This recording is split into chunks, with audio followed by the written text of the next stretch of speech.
Your line is now live. Thank you. And Sergio, my question for you is that we've heard other people refer to this as a title eliminator fight, and it feels that way with the title currently being vacant in this division. But there's also some talk of Patrick Mix and Juan Archuleta fighting for the vacant titles. So how do you see the big picture? Where does this fight fit in? I'm not really looking at that right now. All I'm focused on is Ricky Bandejas Friday. If it is a title eliminator, it is what it is. But that's not what I'm worried about. I'm worried about getting that W and putting on a show for this Friday.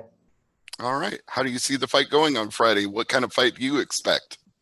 No expectations for this fight. I'm gonna go out there and fight the way I fight, have some fun, get the job done. I'm expecting him to come at me hard. I got a target on my back. Always had a target on my back. So nothing different than what I'm used to, man.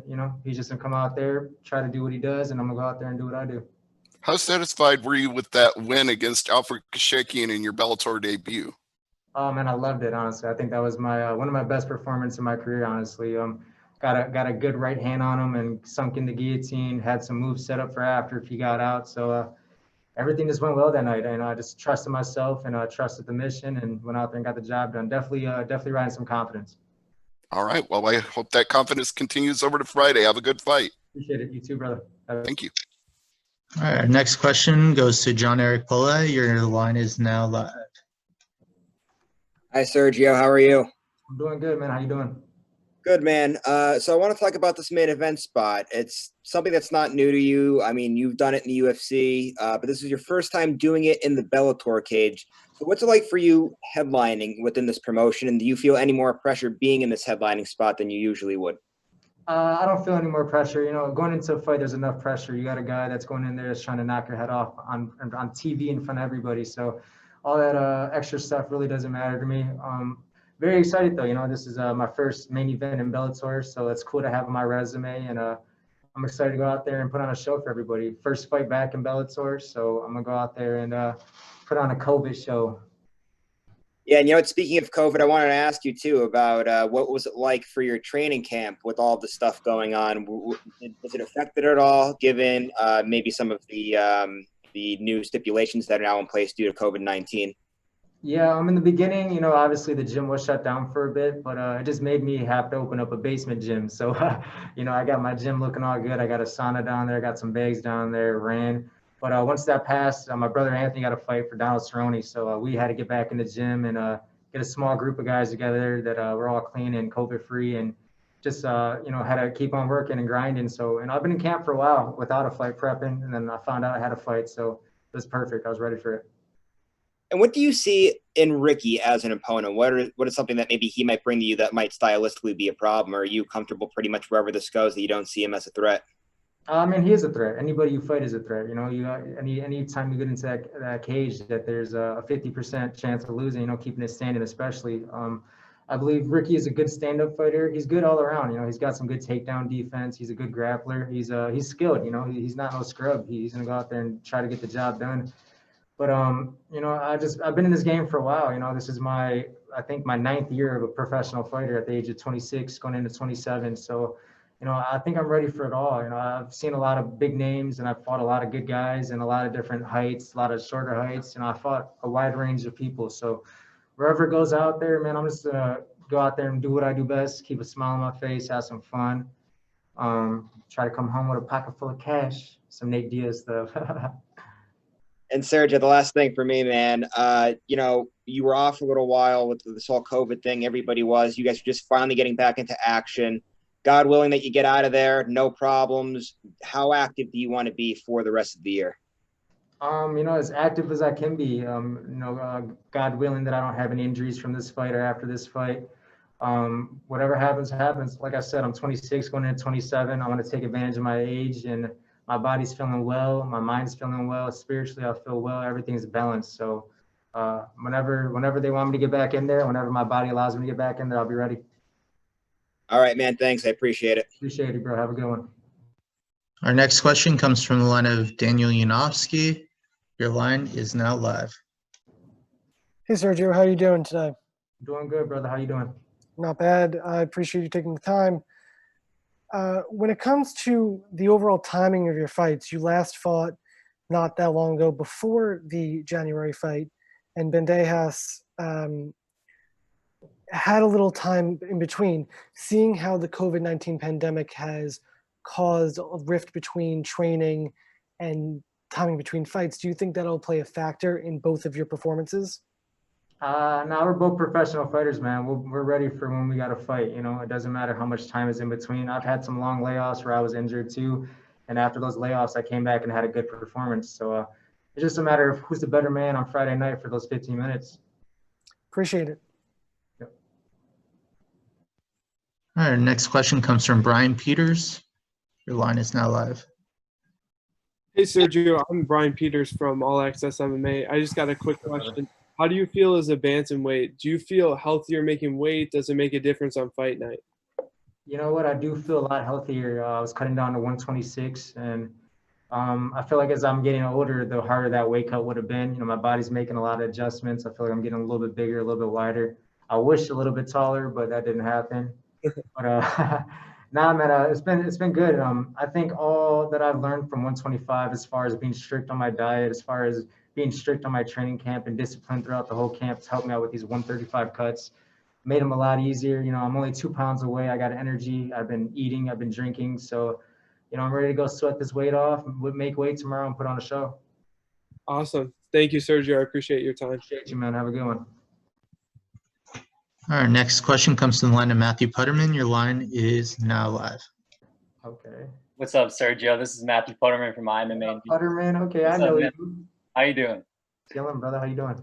I'm doing well, man. Thank you for joining us. And my first question is to you is, what's your biggest attribute as a fighter? Biggest attribute as a fighter. That's a good question. You know, I think it's just my level of dedication. You know, I don't consider myself a fighter. I consider myself a martial artist. I've been doing this my whole life, and this is my passion. You know, something that I enjoy doing every day, and it doesn't get boring. It doesn't get tiring. It just keeps on getting better and better. And I love evolving as an athlete and as a martial artist and as a human being. And I felt this sport gave me the chance to do that. Definitely. And one question I want to ask you too is, what is your definition of being a prize fighter? Is it about the belt, the money, being the best pound for pound fighter in the world? What does it mean to you? I think being a prize fighter has a lot of meanings, like you said, it does, you know, the money and all that stuff, but I'm not really into that. You know, I think just being a prize fighter in life, you know, just being able to enjoy my life regardless of the situations. You learn a lot in this fight game, the ups and downs, you know, the stuff you go through is very similar to in life. You know, you go through those good times, those bad times, and you just got to keep fighting through and keep on chasing whatever it is you're chasing. For me, it's just being the best I can be, you know, better than who I was yesterday. And I feel like that's what's the prize of all this, is just becoming better and better. Definitely. And are you a religious guy at all? For sure, man. I grew up, you know, I was just thinking about that. And I grew up having my mom singing, having my mom sing songs in bed and be scared at night, and she'd be praising God and stuff like that. And yeah, I grew up in the church. You know, I grew up in the Catholic Church, and eventually went to Christian. So yeah, man, I would say I'm very religious. I'm not very religious. You know, there's times where I have my ups and downs with my relationship with Jesus and with God in general. So you know, I do believe, like I said, the sport brought me a lot closer to all that spiritual side, and I just feel like, you know, it was meant for me to be this way, and meant for me to find the sport and to get me closer to my faith. Amen to that. And my last question is to you. I may have asked you this beforehand, but what motivates you more, coming off a loss or coming off of a win? Those are both two different motivations. Coming off a loss is scary. You know, when you come off a loss, you're motivated to obviously win, but you know, there's always the negative thoughts in your head and all that. But I feel like those times teach you more than the wins. The wins, you know, obviously you're like, yeah, I got that dub, I got that, you know, that confidence. And me is, you know, I've lost 5 times already, so I use those past experiences to never feel that way when I get the W. You know, I still feel like I always got something to prove, or I feel like my back's always against the wall regardless, so I could keep on performing good. Awesome. That's all I got for you, my man. Thank you very much. Matt, nice to hear from you, bro. Much love. All right, we'll keep this rolling with Ben Kiley. Your line is now live. Hi, Sergio. Just wondering who's going to be in your corner on Friday? My corner is going to be my brother Anthony Pettis, of course, and Duke Rufus. It's kind of like my first fight, man. My first pro fight, I had Duke and Anthony in my corner, so I felt like it was just necessary just to have those two in my corner. And come out there and, you know, I'm still here with who I started with. So I love it. And then just wondering, have you developed any new hobbies, or are you doing any new projects since the COVID-19 lockdowns began? No, man, my life has been quarantined, honestly. I'm in a relationship, you know, I don't leave my house much besides to train, go grocery shopping, fishing, hiking, chilling with my dog, at home a lot. So nothing's really new besides I got to wear these masks every day and stuff. But nah, yeah, man, my life's pretty much like this in general.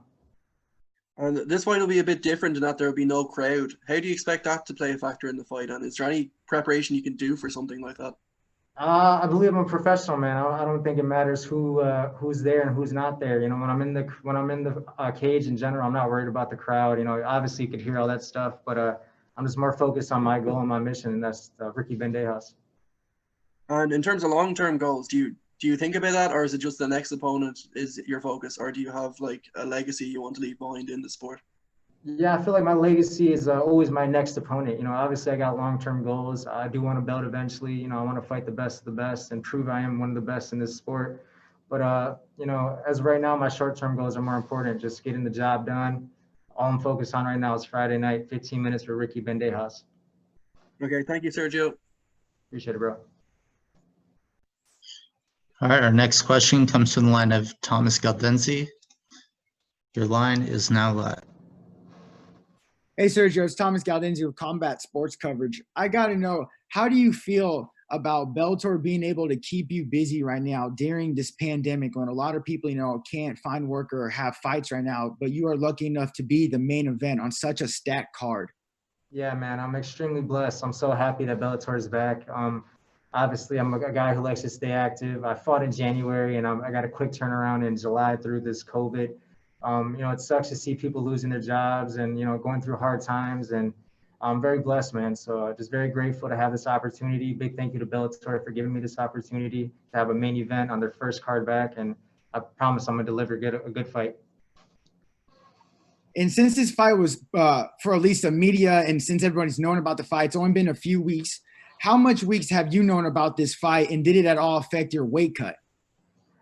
Yeah, I've knew about this fight for about 5 weeks now. So before that, I was in training camp every day. You know, I live a lifestyle of training. You know, I don't leave the gym much. I'm there constantly. So nothing's different, man. And at 5 weeks, I still stayed strict on my diet. My weight cut's amazing. I got 2 pounds to go. Tomorrow I'll wake up on weight with not too much work tonight. Very, very dedicated and very strict on myself. So nothing new for me, brother. Well, thank you for some time, and I look forward to your fight. Thank you, man. Have a good one. Our next question comes from the line of Steven Morocco. Your line is now live. Sergio, do you think Bellator should have a flyweight division? Nope, because I don't want to cut that weight. No, I'm just playing. You know, I think it would be awesome to have a flyweight division. There's a lot of talent at the 125 division outside of the UFC that definitely could use a showcase in Bellator. You know, promotion's growing, so I think eventually it's just a matter of time before they do get a flyweight division and have it popping. You know, I'm a big flyweight fan. I was in the flyweight division for a while, and we didn't get as much love as we deserved, but we put on some good fights. So, I mean, you guys just saw the last 125 fight, man. That shit was crazy. Good fight, you know. So, it's just you know, a matter of time before Bellator does get that. By the way, do you think that win from Davidson, do you think that's good for the division? Do you think that helps it? What do you think the long-term effects, if anything, are going to be with a win like that? I mean, I feel like I really don't need to answer that question. You know, I'm no longer in that business category, and you know, whatever happens, and I'll be happy for the flyweight division regardless. But I think it was a good win for Davidson Figueroa. You know, that was amazing how he went out there and got the job done on such a tough opponent. You know, I fought Joseph Benavidez. I know how tough he is to put away, and he just went out there and got that job done so clean and so mean. So that was beautiful. Would you make that cut again for a belt and to have two belts? For who? For Bellator, if they put just, you know, hypothetically, if they did a flyweight division, they put up a belt, would you compete? Would you make that weight cut again to become a two-time champ? Yeah, man, I can make that weight easy. You know, I'm making this 135 cut easy too. But you know, if that is an opportunity that does present itself, why not? I'd love to be a double champ. But first, right now, I got to stay focused on my mission at 135. You know, whatever happens in the future will happen. I'm not worried about that. I'm a present guy. Thanks, Sergio. Appreciate it, brother. All right, our next question comes from Brian Peters. Your line is now live. Hey, Sergio, it's Brian Peters again from All Access MMA. Just another quick question. Do you feel that if you win this fight, you deserve to fight for the vacant title in your next fight? You know, I'm not the one who decides that. So whatever the bosses think of me and what they want me to do, I'll do next. Right now, I'm not focused on that. I'm focused on Ricky Bandejas for 15 minutes Friday night. Make sure you guys tune in on Paramount. Absolutely. All right. Thanks for your time again. Get you, brother. All right, and our final question comes from the line of Andrew Benjamin. Your line is now live. Hey, Sergio. Thank you for taking the questions. This is Andrew with MMAsucker.com. I'm just curious to know, do you have any, your brother has fought in 3 weight classes. I'm curious to know, would you have any interest in going up to featherweight at all in Bellator? Man, I've been eating a lot of tacos outside of camp, so I don't know. Whatever happens, happens. But no, I don't know, man. These 45 guys are big. I do get up in weight sometimes, you know, when I'm not strict on my diet, but we'll see as I keep aging how my body deals with the weight cuts and to see how much my body changes. So, you know, no expectations. We'll see. I'm not really worried about that. And you said that you've gotten bigger during training this year. Are you doing a lot more strength training during the pandemic as a result of the gym being closed? Or was this just something that you decided you wanted to refocus on, was getting bigger for this weight class? Yeah, I mean, I feel like I am a bigger guy. Even at 125, I was one of the bigger guys at 125. You know, I walk around a lot heavier than what I was fighting at 125. So, no, I mean, even with the whole COVID thing, obviously I couldn't go to the gyms to lift or anything. I just stay focused on my regimen, man. I feel like I have good strength. Still worked on my personal strength and conditioning, my cardio, a lot of my speed. You know, I think that helps me out a lot in this division, how fast I am and my cardio in general. So, no, man, you know, after this fight, I do hopefully put on some size, and I'm definitely excited to go back and get some good food and some tacos and some burritos and some pizza and some ice cream and some cookies and some chicken and all of that. So, whatever, man, whatever happens, happens. If I put on some size, it'd be good. Okay, great. Thank you very much for your time. Yeah, appreciate you, bro. And All right, and with that, we're going to wrap this up with Sergio. Thank you very much for your time, Sergio.